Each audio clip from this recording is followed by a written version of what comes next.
បាទជំរាបសួរបងប្អូនអរគ្នានៅថ្ងៃនេះខ្ញុំចែកម្លែកពីមេរៀនមួយដែលតកតងជាមួយនឹង blood pressure mechanism តើតកតងជាមួយនឹងដំណើរការនៃការ regulate ឬក៏សម្របសម្រួលសម្ពាធឈាមនឹងតើវាមានការចូលរួមអីខ្លះគេមាននិយាយពី short term ឬក៏ long term អញ្ចឹងណាយើងទៅមើលទាំងអស់គ្នាអញ្ចឹងគឺនិយាយថាមានកត្តា2ដែលចូលរួមក្នុងការសម្របសម្រួល blood pressure សម្ពាធឈាមទី1គឺ short term mechanism short term គឺរយៈពេលខ្លីអញ្ចឹងតើរយៈពេលខ្លីហ្នឹងរាងកាយរបស់យើងត្រូវការធ្វើអីខ្លះដើម្បីសម្របសម្រួលនៅសម្ពាធឈាមគឺទី1គឺវា regulate blood vessel diameter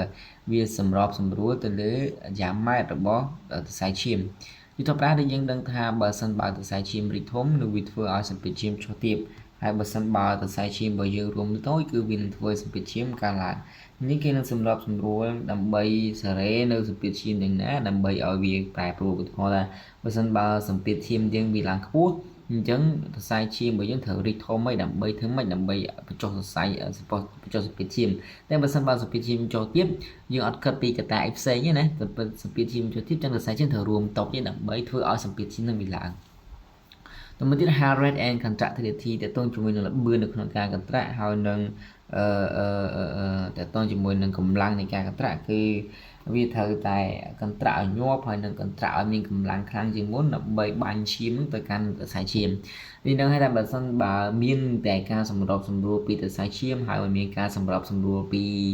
បេះដូងទីវាមិនអាចធ្វើឲ្យសម្ពាធឈាមរបស់យើងវាសម្របសម្រួលបានដែរព្រោះដោយសារតែអាពីរនេះវាត្រូវពឹងគ្នាមានតែវាត្រូវពឹងបេះដូងហើយនឹងពឹងសរសៃឈាមបេះដូងគឺវាត្រូវច្បាច់ដើម្បីឲ្យមានឈាមទៅហើយសរសៃឈាមវាត្រូវរួមតយឬក៏រីកធំដើម្បីរក្សានៅសម្ពាធមួយដោយសារតែយើងដឹងហើយថាសម្ពាធឈាមគឺកើតឡើងដោយសារតែសម្ពាធដែលឈាមបុកជាមួយនឹងចាំងសរសៃឈាមអញ្ចឹងបើសិនបើមិនមានឈាមដោយសារតែបេះដូងច្បាច់ទេក៏មិនមានសម្ពាធឈាមcủaគាត់ក៏មិនមានសម្ពាធឈាមដែរហើយបើសិនបើមិនមានសរសៃឈាមទេក៏មិនមានសម្ពាធឈាមដែរអញ្ចឹងអាពីរនេះវាត្រូវផ្សំគ្នាតែមកទៀត long term mechanism គឺគេមាន blood volume ឧទាហរណ៍ថា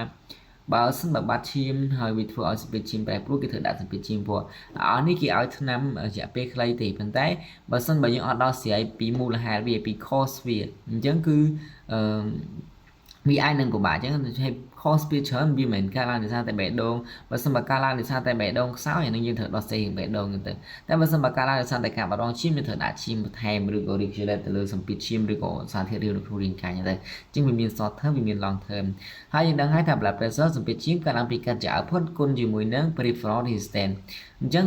ក៏ចាក់ output គឺជាចំណុះឈាមដែលចេញពីបេះដូងអញ្ចឹងនៅពេលដែលឈាមចេញពីបេះដូងទៅវាបុកជាមួយនឹង resistance របស់សរសៃឈាមធ្វើឲ្យអា resistance អាភាពធន់អាភាពរួមតូចឬក៏អាភាពរីកធំនៃសរសៃឈាមណាអញ្ចឹងនិយាយឃើញថានៅពេលដែលមានឈាមចេញពីបេះដូងរត់ទៅបុកមួយចាំងសរសៃឈាមវាបង្កើតបានជាសម្ពាធឈាមហ្នឹងអញ្ចឹងការប្រែប្រួលទាំងឡាយណាមិនថាតែការប្រែប្រួលពីការចាក់ output ទៅផលបេះដូងចំណុះឈាមឬក៏ peripheral resistance ដែល resistance ដែលនៅក្នុងសរសៃឈាមនោះទេអញ្ចឹងវាធ្វើឲ្យសម្ពាធឈាមរបស់យើងគឺ